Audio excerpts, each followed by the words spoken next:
नमस्ते दोस्तों, आज के इस क्लास में हम लोग परसेंटेज के महत्वपूर्ण सवालों को लेकर आए हैं और इन सवालों को करने का सबसे स्मार्ट तरीका आपको बताया जाएगा।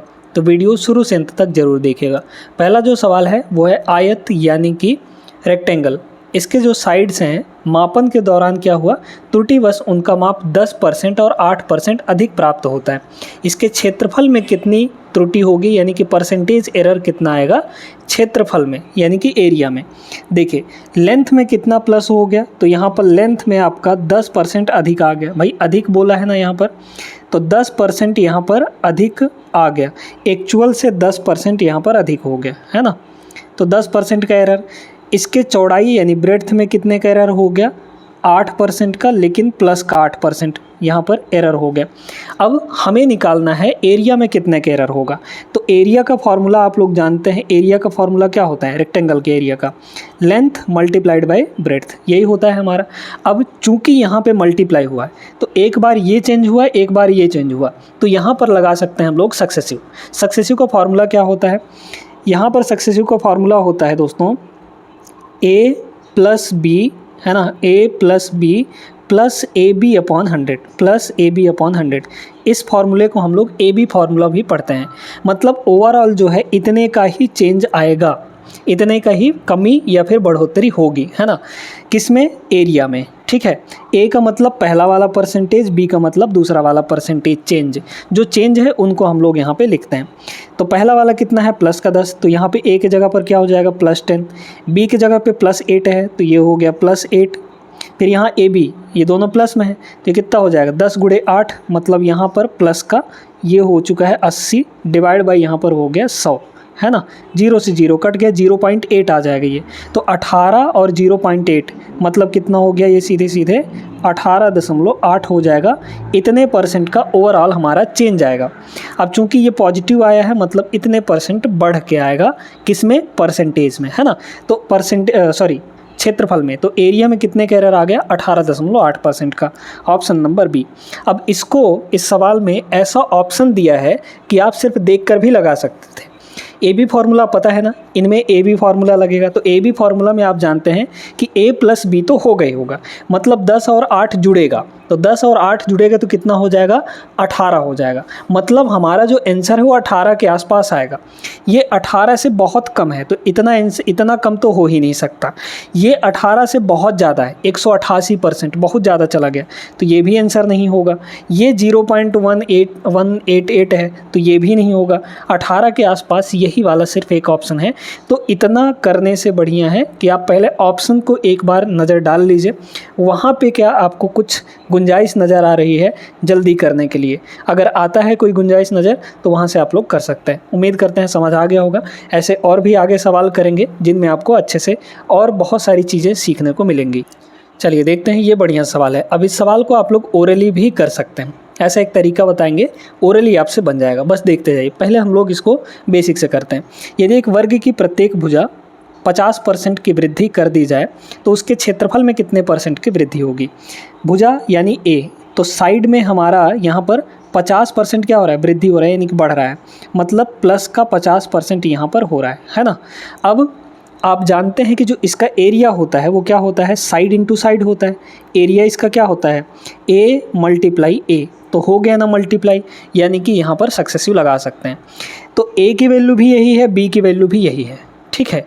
तो 50% का 2 बार यहाँ पे सक्सेसिव लेना है, ठीक है। तो कैसे करेंगे, यही formula a plus B plus A B upon 100।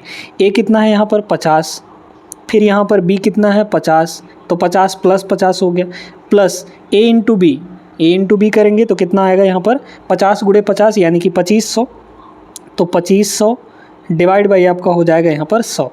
तो सीधे सीधे ये 2 0 से 2 0 कट जाएगा, 50 50 100 और ये हो गया आपका टोटल 125। तो 125% का यहाँ पर परिवर्तन आएगा।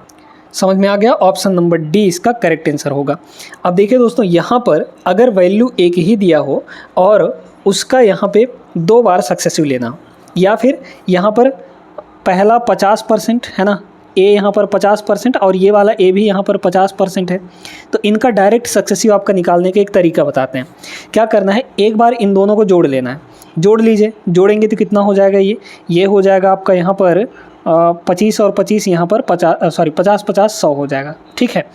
फिर लगा लीजिए यहाँ पर पॉइंट। अब इन दोनों को एक बार मल्टीप्लाई कर देना, तो 50 × 50 कितना हो गया यहाँ पर आपका हो जाएगा 2500। हमको पॉइंट के बाद सिर्फ 2 अंक को रखना है, बाकी को इधर ट्रांसफ़र करना है। तो देखिए पॉइंट के बाद 2 अंक रहेंगे, यानी कि ये 2 0 रहेगा, बाकी ये जो 25 है इधर ट्रांसफ़र हो जाएगा, इतना पूरा चीज़ जो है इधर ट्रांसफ़र हो जाएगा और जुड़ जाएगा। तो 25 जो है 100 के साथ जुड़ेगा तो कितना आ जाएगा 125 आ जाएगा। ये डायरेक्ट तरीका है। और पॉइंट के बाद कितना होता है 0 0, तो 125.00 यानी कि 125 है होगा, ऑप्शन नंबर डी हो जाएगा। तो ये डायरेक्ट तरीका है। उम्मीद करते हैं क्लियर हो गया होगा। इसमें भी आपको पेन उठाने की ज़रूरत नहीं थी, ओरली बता सकते थे। देखिएगा तीसरा सवाल ये रहा, यदि किसी वृत्त की त्रिज्या में 35% की कमी होती है तो इसके क्षेत्रफल में कितने की कमी हो जाती है, ठीक है। बहुत बढ़िया सवाल है। यहाँ पर दोस्तों, यहाँ पर है क्या, बहुत ध्यान से समझिएगा। जो रेडियस होता है, रेडियस में कितने की कमी हो गई, आर में कितने की कमी हो गई, यहाँ पर 35% आपका कम हो गया, रेडियस आपका 35% कम हो गया। अब क्षेत्रफल में कमी पूछा गया है, तो क्षेत्रफल एरिया कितना होता है वृत्त का, यानी सर्किल का एरिया कितना होता है यहाँ पर, A = πr² होता है कि नहीं। तो यहाँ पे हो जाएगा πr²। अब एक चीज़ समझिए कि ये जो पाई है ये तो कांस्टेंट है, ये तो बदलेगा नहीं, इसकी फिक्स वैल्यू होती है। रेडियस आपका बदलेगा, तो इस कांस्टेंट वैल्यू को छोड़ दीजिए, तो एरिया आपका किस में चेंज होगा, r × r। तो मल्टीप्लाई आ गया ना, मतलब सक्सेसिव लगा सकते हैं ओवरऑल कमी या फिर वृद्धि निकालने के लिए। तो पहले 35%, दूसरा भी 35% है, तो सीधे सीधे वही ए बी फार्मूला लगा दीजिए। तो ए भी आपका 35% है, बी भी 35% है, लेकिन नेगेटिव का, ये चीज़ नेगेटिव प्लस माइनस जरूर ध्यान रखिएगा। तो क्या होता है +a की जगह पर क्या रखेंगे -35, तो यहाँ हो जाएगा -35, फिर -35 यानी कि b -35 है, फिर आपका +ab होता है। अब यहाँ पे है दिक्कत, देखिए -35 पहला वाला, फिर दूसरा वाला भी -35। ये बताइए हमारे फार्मूला में +ab/100 होता है, तो पहले लगाएंगे प्लस, और इन दोनों को जब हम मल्टीप्लाई करेंगे तो ये तो ऑलरेडी पॉजिटिव बन जाएंगे, तो यहाँ निगेटिव रखने का कोई सेंस नहीं बनता है, फिर यहाँ निगेटिव आएगा ही नहीं। ये प्लस तो हमारे फार्मूला वाला प्लस है ना, इन दोनों को मल्टीप्लाई करेंगे तो ये पॉजिटिव आ जाएंगे। तो ये हो गया आपका 35 × 35 है ना, और माइनस माइनस प्लस हो जाएगा, डिवाइड बाई कितना होता है यहाँ पर 100। अब काटा पीटी कर लीजिए। यहाँ पे एक जगह पर आप फंस सकते हैं, क्योंकि ये जो सारे परसेंटेज वैल्यू आपको दिए गए हैं मिक्स्ड फ्रैक्शन के रूप में। तो मिक्स्ड फ्रैक्शन को कैसे सॉल्व करना है, अभी एक छोटा सा ट्रिक बताएंगे आपको। देखिए -35 यानी कि ये हो गया -70। इसको काटिए, 5 से कटेगा, 5 × 7 = 35, ये कट जाएगा, कितना हो जाएगा, 5 से काटेंगे अगर इसको तो ये हो जाएगा आपका 20 है ना। फिर 5 से काटेंगे तो 5 × 7 = 35, और ये कटेगा 4 बार में, यानी कि ऊपर हो गया यहाँ पर 7 × 7 = 49, और डिवाइड बाई यहाँ पर हो गया 4। इसको क्या लिख सकते हैं, ये है -70, और यहाँ देखिए प्लस, इसको क्या लिख सकते हैं हम लोग, इसको लिख सकते हैं, काटिए इसको, तो 4 × 1 = 4, 4 × 2 = 8, यानी 12 × 4 = 48, एक बचेगा तो +1/4 हो गया, है ना। यही ना होगा भाई, 12 × 4 = 48 + 1 49/4 हो गया कि नहीं हो गया ये। अब इसको सॉल्व करना है दोस्तों, इन दोनों को पहले सॉल्व करिए। तो इन दोनों को सॉल्व करेंगे कितना आएगा, माइनस का यहाँ पर 58 आ जाएगा, माइनस का 58 प्लस 1/4 है। अब इसको सॉल्व करना है हमको डायरेक्टली, ये नहीं कि इसको इधर मल्टीप्लाई करें फिर जोड़े घटाए फिर से डिवाइड करें मिक्स्ड फ्रैक्शन में बदलने के लिए, तो इतना काम आपको नहीं करना है। देखिए अगर हम यहाँ से माइनस को कॉमन ले लें, माइनस अगर हमारा कॉमन आ जाए तो यहाँ बचा 58 और -1/4 बचेगा कि नहीं, क्योंकि यहाँ से माइनस कॉमन लेंगे तो ये माइनस बन जाएगा, ठीक है।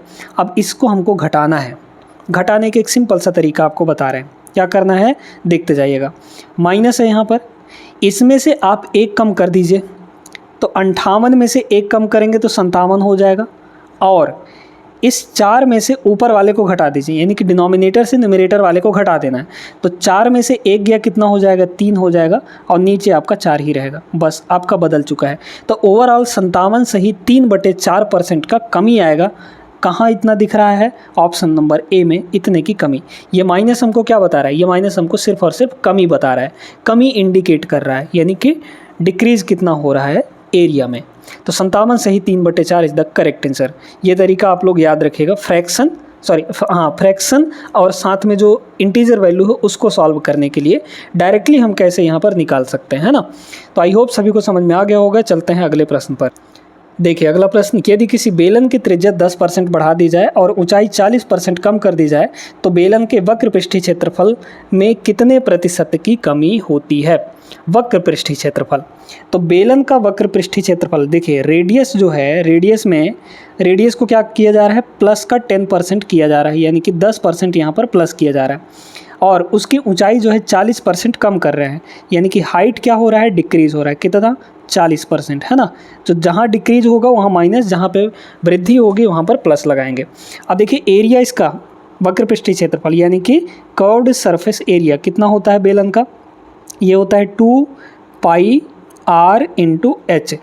एक बात नोटिस करिए कि ये जो 2 और पाई है ये दोनों तो कांस्टेंट है, चेंज किसके हिसाब से हो रहा है, r और h के हिसाब से। तो मल्टीप्लाई आ गया ना, मल्टीप्लाई का मतलब क्या होगा, यहाँ पे ओवरऑल निकालने के लिए एक सक्सेसिव ले लेंगे। तो रेडियस यहाँ पर 10% प्लस और हाइट यहाँ पर 40% माइनस हो रहा है, तो ये हो गया ए, ये हो गया बी आपका। ए बी फार्मूला लगा दीजिए, क्या होता है, ए प्लस बी और प्लस ए बी अपॉन 100, यही ना होता है फार्मूला, बस रख दीजिए। तो ए का मतलब +10, तो यहाँ हो गया +10, बी का मतलब -40, तो ये हो गया -40। अब ए इंटू बी दोनों को मल्टीप्लाई करिए, तो 10 × 40, लेकिन एक प्लस में है एक माइनस में, तो दोनों को मल्टीप्लाई करेंगे तो नेगेटिव वैल्यू आएगा। तो 10 40 दाहम ये हो जाएगा 400, लेकिन नेगेटिव का डिवाइड बाई यहाँ पर हो गया 100, है ना, ये कट जाएगा। तो यहाँ देखिए 10 - 40 यानी कि -30, -30 और -4 यानी कि माइनस का 34 हो जाएगा। तो माइनस का 34% आएगा, यहाँ पर 34% की कमी होगी। Option number D correct answer हो जाएगा। दोस्तों ये जो सारे सवाल हम आपको करवा रहे हैं ये लगभग 2021-2022 के ही सवाल हैं, यानी रिसेंटली ही पूछे गए सवाल हैं, है ना, बहुत पीछे का नहीं है। आगे चलिए अगले प्रश्न पर देखते हैं। अभी तक तो आप सभी को अच्छे से समझ में आ रहा होगा। देखिए दोस्तों, अब यहाँ पर थोड़ा वोटिंग वाले सवालों को कर लेते हैं, यानी कि चुनाव, इलेक्शन वाले। एक चुनाव में वोट डालने के लिए अधिकृत लोगों में से 90% लोगों ने अपने वोट डाल दिए, ठीक है। डाले गए वोटों में से 80% वोट जो है वैलिड थे। वैध का मतलब होता है वैलिड। विजेता को वैलिड वोटों में से 60% प्राप्त हुए। यदि विजेता को इतने वोट प्राप्त होते हैं तो वोट डालने के लिए अधिकृत लोगों की संख्या कितनी थी, है ना। हमको ये देखना है कि हमें लास्ट में दिया क्या है। हमें लास्ट में दिया है विजेता को इतने वोट प्राप्त हुए, है ना, विजेता को कितने वोट प्राप्त हुए, इतने वोट प्राप्त हुए। तो देखिए दोस्तों, हमें जो है मान लेना है कि यहाँ पर अधिकृत लोग, जो पंजीकृत लोग हैं, वो कितने हैं वोट डालने के लिए। मान लीजिए कि यहाँ पर x लोग हैं, ठीक है, x लोग हैं। इसमें भी आपका सक्सेसिव ही लगने वाला है। कैसे लगेगा सुनते जाइए बस। देखिए x लोग हैं यहाँ पर। अब पहला यहाँ पर 90% इसका 90% लोग जो हैं वो वोट डाले। 100% टोटल लोग थे, उसमें से 90% लोग वोट डालने के लिए गए। 10% लोगों ने वोट नहीं डाला, तो उससे हमको मतलब नहीं है भाई। जो वोट डाले हैं उन्हीं का ना काउंट होगा, विजेता या फिर जो हारने वाला है उसके लिए। जो नहीं डाले हैं वो तो नहीं डाले हैं, है ना, उनका थोड़ी काउंट किया जाएगा, ठीक है।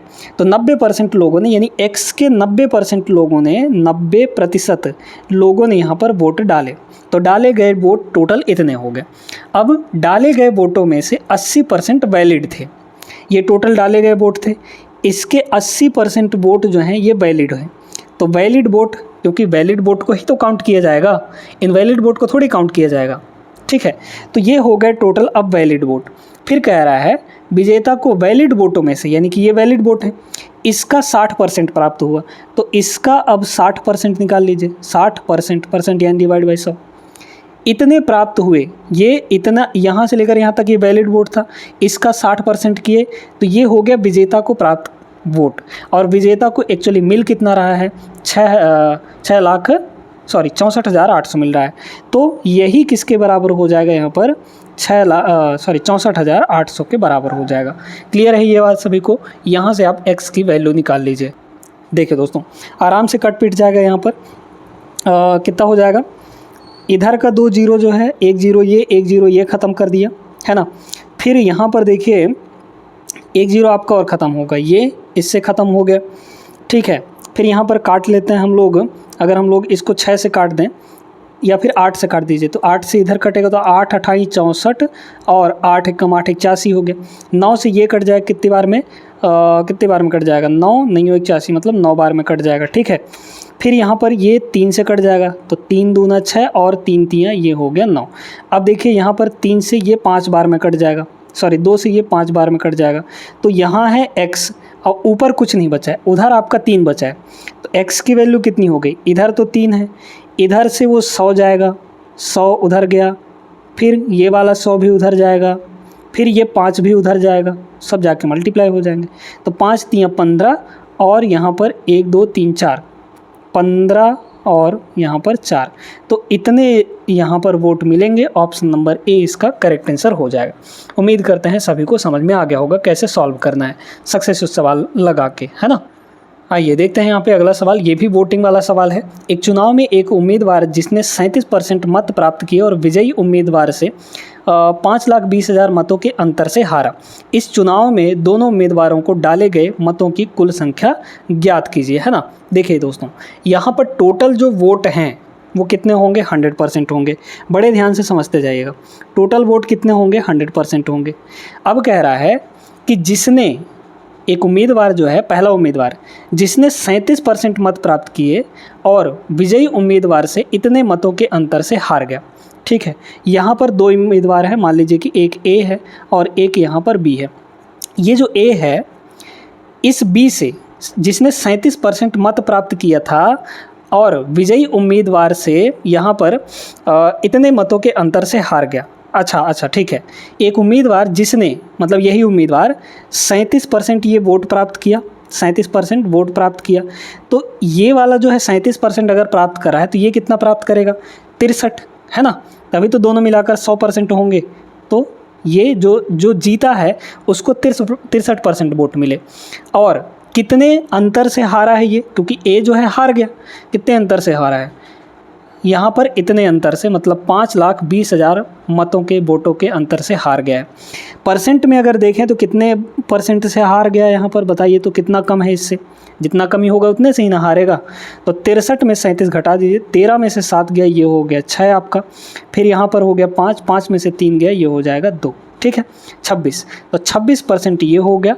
26% की जो वैल्यू है, परसेंट में इतने परसेंट से हारा, लेकिन एक्चुअल में कितने से हारा है, 5,20,000 से, है ना। कितने जीरो यहाँ पर, 2 जीरो, 4 जीरो, ठीक है। 26 दूना 52 आप लोग जानते हैं, तो ये हो जाएगा 1% की वैल्यू। तो 1% की वैल्यू कितनी होगी, 26 दूना 52, यानी कि 2 पर 4 जीरो आ गया। अब बोला जा रहा है कि कुल संख्या हमको निकालनी है। कुल संख्या कितनी थी यहाँ पर, 100%। 100% की वैल्यू निकाल लीजिए। तो 100% की वैल्यू निकालने के लिए यहाँ पर 4 जीरो पहले से, तो 2 जीरो और लग जाएगा, है ना। तो 1 2 3 4 और 5 और 6, मतलब इतना हो जाएगा। Option number B is the correct answer. तो यहाँ पर आप लोग जो वोट वाले सवाल थे इनको भी थोड़ा करना सीख लिया होगा। देखिए दोस्तों, ये भी वोटिंग वाला ही सवाल है, आरआरबी एनटीपीसी 2021 का। 2 उम्मीदवार के बीच एक चुनाव में मतदाता सूची में शामिल 75% मतदाताओं ने मतदान किया, ठीक है, जिसमें से 2% मत अमान्य घोषित कर दिए गए, यानी इनवैलिड। एक उम्मीदवार को इतने मत मिले जो मान्य मतों के 75% के बराबर थे। उस चुनाव में मतदाता सूची में शामिल मतदाताओं की संख्या कुल कितनी थी। देखिए यहाँ पर मतदाता सूची में मान लीजिए कि x लोग यहाँ पर शामिल है, ठीक है, x लोग यहाँ पर शामिल है। इसके 75% ने मतदान किया, वोटिंग किया, तो इसका 75% ले लीजिए। 75% यानी डिवाइड बाई सीधे सीधे 100, ठीक है। अब ये हो गए वोट करने वाले, जिसमें से 2% अमान्य हो गए, इनवैलिड हो गए। इसका टोटल का 2% अमान्य हो गया, तो वैलिड कितना रहा होगा, 98%। तो इसका 98% जो है वो वैलिड था, 98% जो है ये वैलिड था। अब कह रहा है कि जो वैलिड वोट हैं, एक उम्मीदवार को इतने मत प्राप्त हुए जो मान्य, वैलिड वोट इतने हैं, इसके 75% के बराबर था। तो इसका फिर से 75% लेंगे, तो ये आ गया यहाँ पर उम्मीदवार को मिलने वाला वोट। और उम्मीदवार को वोट मिल कितना रहा है यहाँ पर, 9261, ठीक है। अब इसको सॉल्व करेंगे तो हमको मिलेगा x का वैल्यू, यानी कि टोटल मतदाता सूची में कितने मतदाताएं थे, है ना। चलिए सॉल्व करते हैं यहाँ पर। देखिए 3/4 ये भी होगा, है ना, 25 3 75, और ये हो जाएगा 3/4, ये भी आपका 3/4 हो गया। ये देखिए 9 से कट जाएगा क्या, हाँ बिल्कुल 9 से कट जाएगा। तो 3 और 3 ये हो गया 9, 9 से इसको काट दीजिए, तो 9 नहीं है 81, है ना, सॉरी 9 1 कम 9, ठीक है, 9 1 कम 9, फिर यहाँ आ गया 2 तो हो गया 0, ठीक है, फिर 26 तो 9 दूना 18, फिर यहाँ पर 9 9 81, मतलब ये हो गया, ये हो गया। अब 98 से ये कट सकता है क्या उधर जाके, और 4 को उधर ले जाएंगे हम लोग, है ना, 4 चौके 16 उधर चला जाएगा, या फिर काट लीजिए ना, ये हो जाएगा 49, ये 49 हो जाएगा 49, और ये हो जाएगा 2, 49 दूना 98 होता है ना, 7 से कटेगा क्या, चलिए यहाँ पर x हो गया इक्वल टू, इधर देखिए उधर था हमारा 1029 मल्टीप्लाई, ये जो 4 है 2 है और 100 है, तो 4 दूना 800, 800 आपका ऊपर जाएगा, लेकिन नीचे क्या आएगा, ये 49 आ जाएगा, तो 49 आपका नीचे आ गया, काट लीजिए। 7 से हम लोग काटेंगे, 7 से इसको काटिए, 7 1 कम 7, बचा आपका यहाँ पर 3, तो 7 चौके 28, है ना, 7 चौके 28, फिर बचा 4 तो 9 हो गया, 7 7 49, मतलब ये हो गया। अब 7 से ये फिर कट जाएगा, 7 दूना 14, 7 1 कम 7, 21 अट्ठे कितना होता है, 21 अट्ठे यहाँ पर 168 हो जाएगा, इसको करेंगे ना, तो 21 अट्ठे 16800, इतने वोट थे, ऑप्शन नंबर डी इसका करेक्ट आंसर हो जाएगा। आई होप सभी को समझ में आया होगा। आगे चलिए अगले प्रश्न पर थोड़ा सा अलग टाइप का हम लोग यहाँ पर देखते हैं। बहुत बढ़िया सवाल है दोस्तों, इस टाइप के सवालों में आपको बहुत ज़्यादा कन्फ्यूज़न होता होगा। आज एक ऐसा ट्रिक बताएंगे कि ऐसे सवाल आपके अपने आप बन जाएंगे। बहुत आसान तरीका है, बस आपको एक छोटा सा फॉर्मूला याद रखना है। इस सवाल को पढ़िए पहले। चावल के मूल्य में 25% की वृद्धि हुई, ऐसे में एक परिवार को अपना खर्च पूर्ववत बनाए रखने के लिए चावल की खपत में कितने प्रतिशत की कमी करनी होगी। ठीक है, यहाँ पर 3 चीज़ें होती हैं। एक होता है कीमत यानी कि प्राइस, ठीक है, एक होता है क्या आपका प्राइस होता है, फिर इसके बाद एक होता है कंजम्पशन यानी खपत यहाँ पर, है ना, तो यहाँ पर लिख लेते हैं खपत, और एक होता है यहाँ पर खर्च। जैसे अब इन तीनों को समझिए, ऐसे समझिए कि जैसे आपके घर में डेली का यहाँ पर 15 किलो राशन, डेली का कह रहे हैं, मान लीजिए कि महीने का यहाँ पर 15 केजी चावल लग जाता है, 15 केजी चावल यहाँ पर लग जाता है, 15 केजी खपत होता है ना, 15 केजी खपत होता है। और जो प्राइस है पर केजी मान लीजिए कि यहाँ पर 40 रुपये पर केजी है, 40 रुपये पर केजी यहाँ पर ये प्राइस हो गया। तो ये है कंजम्पशन, ये है आपका प्राइस। अब हमें निकालना है खर्च यानी कि एक्सपेंडिचर। बताइए चावल पर कितना खर्च हुआ एक महीने में, भाई 15 किलो खर्च हुआ, और प्राइस यहाँ पर कितना है 40 रुपया पर केजी है। तो इन दोनों को जब हम मल्टीप्लाई करेंगे तब तो हमारा एक महीने का खर्च निकल कर आएगा चावल पर। तो 15 गुणे 4, 15 चौके 60 यानी कि 600। तो 600 रुपया यहाँ पर खर्च हुआ, 600 रुपया यहाँ पर एक्सपेंस हुआ किस पे, चावल पर। समझ में आई बात कि नहीं? तो हम ये कहना चाह रहे हैं कि जो ये एक्सपेंडिचर होगा यानी जो खर्च है, ये क्या होता है, प्राइस इंटू कंजम्पशन यानी कि मूल्य इंटू खपत हो जाता है। समझ में आ गई बात कि नहीं? तो इस छोटे से फॉर्मूले का आपको याद रखना है। ये E इक्वल टू यानी एक्सपेंडिचर मतलब खर्च equal to price into consumption यानी कि खपत, ये होता है। तो इसको अगर याद रखेंगे तो ऐसे टाइप के सवाल आपके सारे के सारे बन जाएंगे। बस तरीका आपको सीखना है, ये फॉर्मूला और छोटा सा सिंपल सा तरीका, दोनों को याद रखेंगे तो सवाल अपने आप बनेगा। देखिए चावल के मूल्य में 25% वृद्धि हो गई, ठीक है ना। यहाँ पर दोस्तों प्राइस जो है 25% की वृद्धि, 25% की फ्रैक्शन वैल्यू कितनी होती है, यहाँ पर 1/4 होता है। मतलब पहले 4 था, 1 बढ़ गया बाद में, तो प्राइस क्या हो गया, पहले 4 था, 4 पर 1 बढ़ेगा तो कितना हो जाएगा, यहाँ पर 5 हो जाएगा। फिर कह रहा है ऐसे में परिवार को अपना खर्च पूर्ववत बनाए रखने के लिए यानी खर्च को नहीं बदलना है, खर्च यानी एक्सपेंडिचर, खर्च को नहीं बदलना है। नहीं बदलना है तो मान लीजिए कि पहले भी 1 था अभी भी 1 है, नहीं बदलना है इसको। तो खपत में कितने की कमी की जानी चाहिए। अब यहाँ से आपको खपत निकालना है यानी कंजम्पशन निकालना है। हमें 2 चीज़ें मिल गई, P और E मिल गया, हमें C चाहिए, कंजम्पशन चाहिए। तो कंजम्पशन का फॉर्मूला यहाँ से क्या हो जाएगा, कंजम्पशन का फॉर्मूला हो जाएगा E/P, है ना, E/P, P इधर जा जाएगा। तो अब आपको यहाँ पर कंजम्पशन निकाल लेना है, तो E/P करिए। E/P करेंगे तो 1 यहाँ पर 4 हो गया, है ना। ये सारे के सारे रेशियो में होंगे, इतना ध्यान रखिएगा। यहाँ देखिए इधर भी 1/5 हो जाएगा, ये हो गया, मतलब E/P हो गया तो 1/5 हो गया। इसका ले लेना है रेशियो, तो क्रॉस मल्टीप्लाई कर देंगे तो ये सिंपल हो जाएगा, 5 इधर आ जाएगा 5 एकम 5, 4 उधर चला जाएगा तो 5 4 एकम 4। मतलब पहले कंजम्पशन 5 हो रहा था, तो जैसे ही मूल्य वृद्धि हुआ तो अब कंजम्पशन को घटाना पड़ेगा ताकि हमारा खर्च बना रहे, यानी 4 करना पड़ेगा। तो 5 से 4 करना पड़ा। ये जनरल तरीका हम आपको बता रहे हैं, ये जनरल तरीका बता रहे हैं, है ना। देखिए 5 से 4 हो गया, यानी कि एक खपत कम हुआ। किस पर? 5 पर। तो 1/5, और 1/5 का जो परसेंटेज वैल्यू होता है वो 20% होता है। मतलब खपत में कितनी कमी होनी चाहिए? 20% की। ऑप्शन नंबर डी होगा। बहुत अच्छे से आपको ये कॉन्सेप्ट समझ आया होगा। एक इसी पर बेस्ड और सवाल कर लीजिए, देखिएगा ये भी उसी टाइप का है। आप चाहें तो वीडियो रोक कर इसको लगा सकते हैं। पेट्रोल के मूल्य में 52% की वृद्धि होती है। 52% का फ्रैक्शन वैल्यू कितना हो जाएगा? 52/100। 52/100 करेंगे तो 13 चौके 52 और 25 चौके 100, यानी कि 25/13 हो जाएगा। तो वृद्धि हो रही है, यानी 25 पर 13 बढ़ रहा है। तो यहाँ पर प्राइस जो है, प्राइस क्या हो रहा है? पहले 25 रहा होगा, फिर बाद में कितना बढ़ गया यहाँ पर? 25 पर 13। 25 और 13 जोड़ेंगे तो यहाँ पर 38 हो जाएगा, यानी बाद में हमारा 38 हो गया। फिर कह रहा है इसकी खपत में कितने % की कमी करें?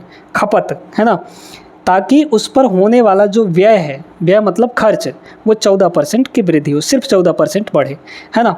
तो एक्सपेंस यानी व्यय में वृद्धि बोला जा रहा है। तो व्यय यानी कि एक्सपेंस, तो एक्सपेंस में कितना वृद्धि? 14% का।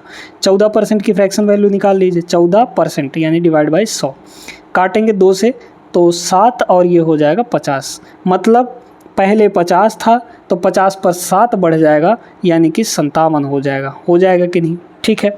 अब हमें क्या चाहिए यहाँ पर? खपत में कितने % की कमी की जानी चाहिए? बताइए। खपत यानी कंजम्पशन का फॉर्मूला क्या हो जाएगा? क्योंकि E = P × C होता है, E = P × C होता है। तो C की वैल्यू यहाँ से कितनी होगी? E/P हो जाएगी। E/P करिए, देखिए यहाँ पे कितना होगा? 50/25 यानी कि 2। यहाँ 57/38, 57 बटे यहाँ पर 38 हो जाएगा। ये हो जाएगा रेशियो। काट लीजिए, 19 से कटेगा। 19 दूना 38, 19 तियाँ 57।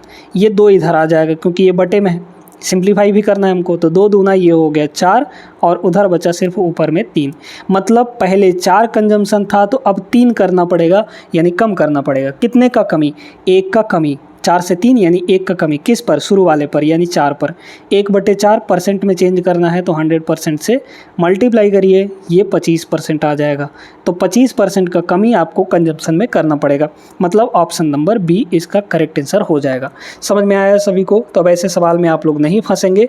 आपको तरीका बता दिए हैं, इस तरीके को आप किसी भी इस टाइप के सवाल में लगा सकते हैं जहाँ पे आपको एक्सपेंडिचर और प्राइस और कंजम्पशन दिया गया हो। ठीक है। आई होप दोस्तों आज का ये क्लास आपको पसंद आया होगा। वीडियो अगर अच्छी लगी हो तो लाइक कर दीजिए, और चैनल को बिना सब्सक्राइब किए नहीं जाना है, तुरंत के तुरंत सब्सक्राइब कर लीजिए, और साथ में घंटा जो है बगल में दबा दीजिएगा ताकि आपको नोटिफिकेशन मिल जाए। वैसे डेली आपका 9 बजे क्लास सुबह होता है, आप लोग यहाँ पर देख सकते हैं डेली सुबह 9 बजे आकर। ठीक है ना।